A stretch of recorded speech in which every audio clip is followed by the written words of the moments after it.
Supreme court ने भी कह दिया है और आप पहले से कहते रहते हैं। पंचायत चुनाव होने ही है, इस तरह निकायों के पंचायत चुनाव होने ही है और कांग्रेस कामयाब होगी।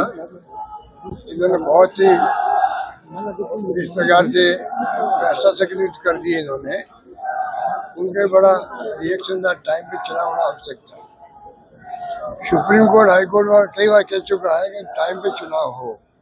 संविधान में संशोधन के बाद में टाइम पे चुनाव होना आवश्यक होता है। ये बिना मतलब उसको लंबा खींच रहे थे। अब कोर्ट के आदेश से मैं उम्मीद करता हूँ कि इनको कराना पड़ेगा। उदयपुर फाइल्स की जो चल रही है, मेन बात देखिए ये है कि बजट जो आया था तो उपेक्षा हुई है जोधपुर की भी और पूरे संभाग मारवाड़ की।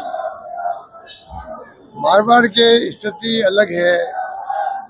जैसलमेर, बाड़मेर, फलोदी, जालौर, सिरोही जो भी स्थिति है पाली, वहाँ स्थिति आकाश के पड़ते रहे थे।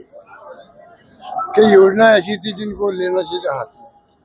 तो ठीक है, हम लोगों ने थर्ड फेज जो है राजीव गांधी लिफ्ट का, वो स्टेट गवर्नमेंट के खर्चे पे लगभग 1400 करोड़ रुपए हमने लगा दिए।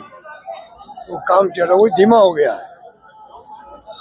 अगर मैं इनके भरोसा रहता केंद्र सरकार के कि फॉरेन फंडिंग आएगी तब शुरू करेंगे, तो अभी तक वो काम शुरू नहीं हो पाता अभी तक भी।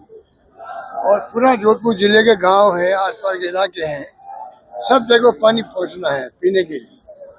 तो ये उपेक्षा कर रहे हैं। तो काम पूरे होंगे। जो हमारा जो स्पोर्ट इंस्टीट्यूट बना हुआ 80 करोड़ का बंद पड़ा है, खिलाड़ियों को उसका लाभ मिल नहीं रहा है। सुबह पब्लिक लाइब्रेरी है, बंद पड़ी है। शानदार बिल्डिंग बन गई, अच्छी अच्छी बिल्डिंग बन गई डीगाड़ी के अंदर, प्रताप नगर में, चैनपुरा वगैरह, पूटला में शानदार बिल्डिंग बड़ी है। अस्पतालों की ना डॉक्टर लगाए ना उपकरण आए वहाँ पर। इतना उपेक्षा का भाव रखना नहीं चाहिए इस सरकार को। फिनटेक यूनिवर्सिटी भी आपने इतनी बड़ी फिनटेक यूनिवर्सिटी लाने, फिनटेक यूनिवर्सिटी बिल्डिंग धीरे धीरे काम चला रहे, इतना बड़ा इंस्टीट्यूट वो भी है। तो ये पता नहीं क्यों उपेक्षा करें जोधपुर की, ये समझ के परे है। रिफाइनरी भी अभी तक शुरू नहीं हो पा रही। रिफाइनरी ज्यादा दे रहे बार बार। अगस्त में कह रहे हम करेंगे उद्घाटन उसका, क्यों नहीं कर रहे हैं? गृह मंत्री के बाद जोधपुर आ चुके हैं।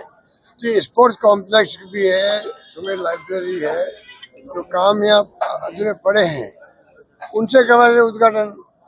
रिफाइनरी का उद्घाटन क्यों नहीं करवाते पीएम से? बार बार कह रहे हैं तारीख बदल रहे, क्या राज है? तो ये सरकार बजट से पूरा निराश किया राजस्थान वासियों।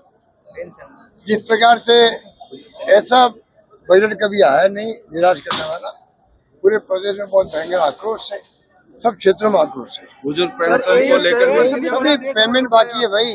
बुजुर्ग पेंशन हो, स्कॉलरशिप हो बच्चों की, मोटर ये क्या स्कूटी हो छात्रों की, तमाम विभागों के बकाया है, तो काम कर नहीं रहे। चाहे वो पीएचडी हो, इरिगेशन हो, पीडब्ल्यूडी हो, सब बकाया पड़े इनके काम। पेमेंट हो ही नहीं रहा कहीं पर। और बताते हमारा रेवेन्यू बहुत बढ़ गया है।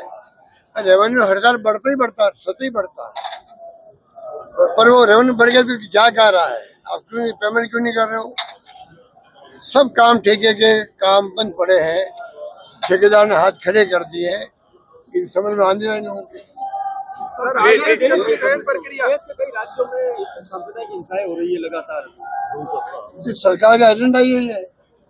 केंद्र सरकार का एजेंडा, यूपी सरकार का एजेंडा अगर यही हो तो फिर तो हिंसा होगी।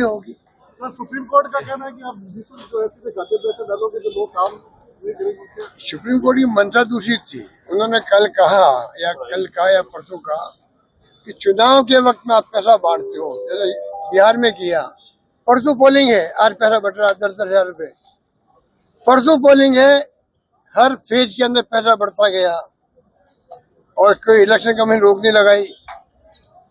आप कल्पना कीजिए, वहाँ तमिलनाडु के अंदर एक बार वहाँ पर कुछ कपड़े वगैरह दे दिए थे वोटर्स को। टीएन सेशन थे शायद इलेक्शन कमीशन, उन्होंने 3 दिन पहले चुनाव पोस्टपोन कर दिए। यहाँ बिहार में पैसा बढ़ता गया, ये चुपचाप बैठे रहे। तो कैसे चुनाव में लोकतंत्र कायम रहेगा बताइए? ये लोकतंत्र की हत्या कर रहे लोग। अजीत पवार का देश में सबसे बड़ा एआई का सब्जेक्ट चल रहा है अभी। एआई बहुत इम्पोर्टेंट है। आप राजस्थान वासियों को चाहिए कि उसमें पूरा इंटरेस्ट रखे अपना। वो क्रांति है पूरे दुनिया के अंदर, हम पीछे नहीं रहे, ये हम सबका प्रयास होना चाहिए, युवा पीढ़ी का भी और सभी का।